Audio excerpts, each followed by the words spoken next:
Saturday, 1 week from today, I will be in Morocco. Anyway, today I'm very excited. I'm going someplace I haven't been yet and I've been wanting to go to for a long time, and that is the Queen's Museum. The Queen's Museum is located in Corona Park in Flushing, and I think you're gonna be excited about it.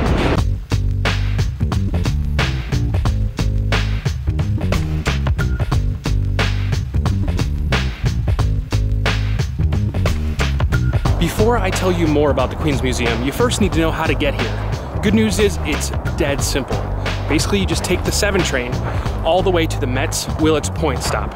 It's not very far from Manhattan, and you can catch the 7 from Times Square, so good news.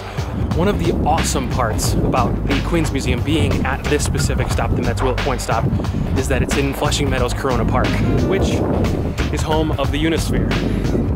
This park is beautiful, and it was built for the World's Fair here in the 1930s, and it goes mostly undiscovered by tourists, so if you're visiting New York, you should definitely come here. Another really cool thing about this stop is that it is right next to Arthur Ashe Stadium, which, if you're coming to the US Open, you're gonna be here anyway, and it is right next to Citi Field, where the Mets play. If you're coming for an afternoon or evening game, I would highly recommend getting here really early and spending the day roaming this park, and maybe going to the Queen's Museum.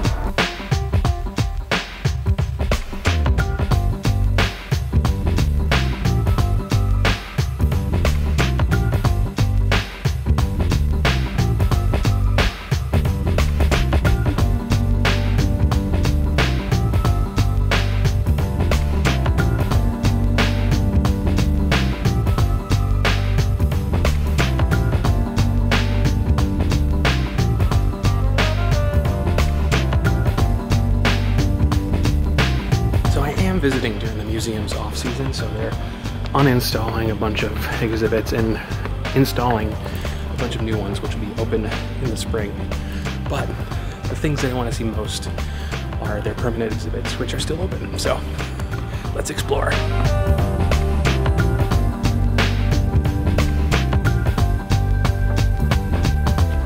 In these cases is a collection of souvenirs from the 2 World's Fairs that have taken place in this park.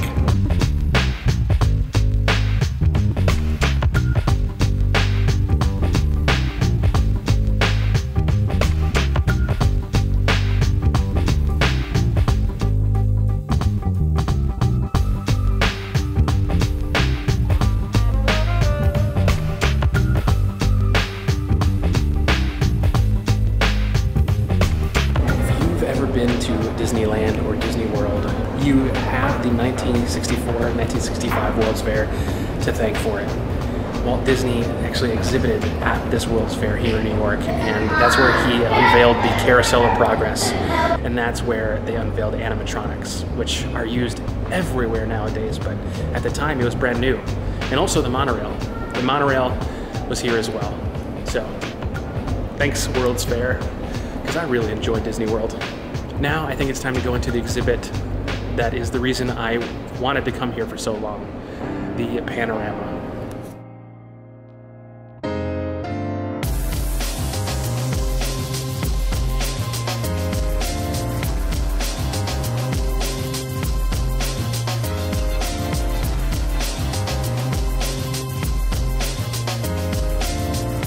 This is the Panorama of New York City.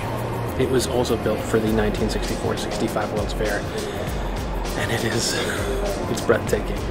1 inch equals 100 feet on this scale, and as a size of comparison, that is the size of the Empire State Building in this model. And if we were to travel all the way from there to Greenpoint, Brooklyn, that's the distance here. And so obviously that's Manhattan.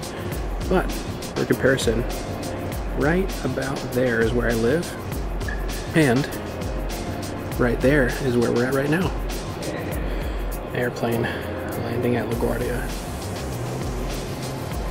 So obviously Manhattan, you know, is always the main attraction here in New York City, but you can see how little amount of space it takes up compared to the other boroughs, which right there is Brooklyn. All of this here is Queens, the Bronx up there. And that massive island over there is Staten Island.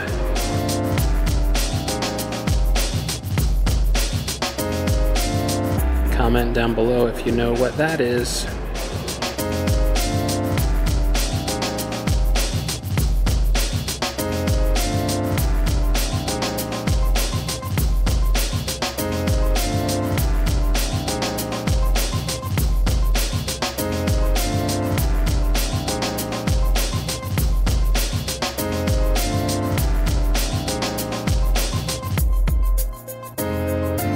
Anyone recognize that from my Instagram?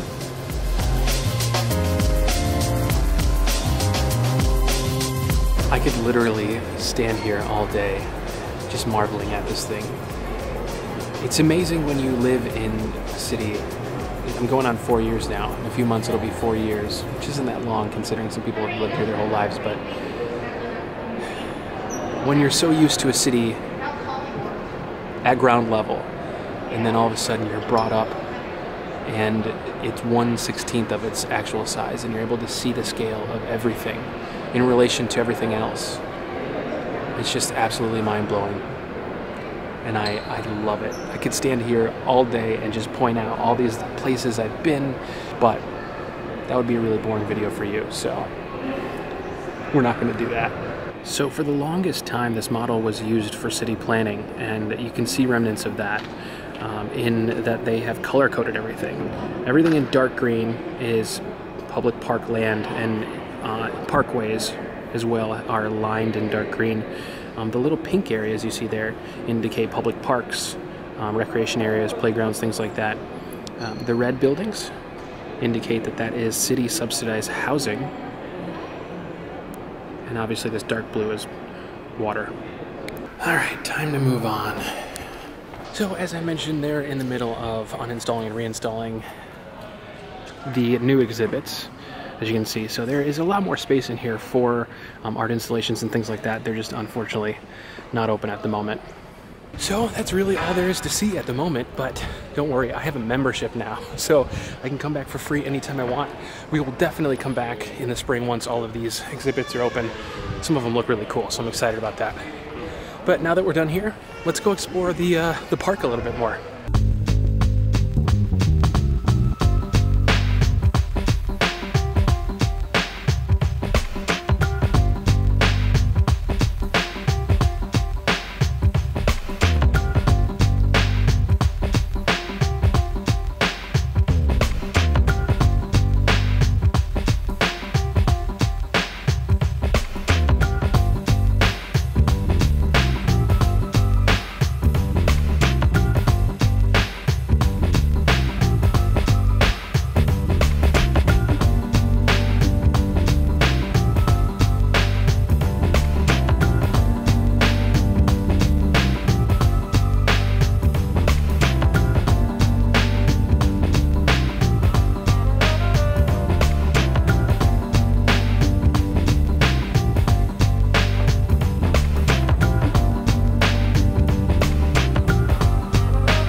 It is starting to snow more and more, so I think we're done exploring the park for today. But if you want to see more of this park, I have at least 2, maybe 3 videos of me here wandering around. One of my first vlogs ever was in this park. So just go to my channel, use that little search button, search for Flushing Meadows or World's Fair, and you'll find them. Again, I will be in Morocco a week from today, which will be a few days after this video goes up. So follow me on Instagram. I think I'm gonna be doing Instagram stories while I'm there, depending on my internet situation, but follow me anyway. There are gonna be some beautiful drone photos from today that I'll be posting on there, so you won't wanna miss out on those. And if you enjoyed this video, please subscribe. I would highly appreciate it. There's only more amazing stuff to come. Drone shots in Morocco, as well as exploring. So hit that subscribe button or tap on it if you're on mobile. And if you want to check out my last video, you can click there. And when it's up, you can check out my next video where I'm going to the Brooklyn Museum, right there. Thank you as always very much for watching, and I'll see you in the next video. Bye.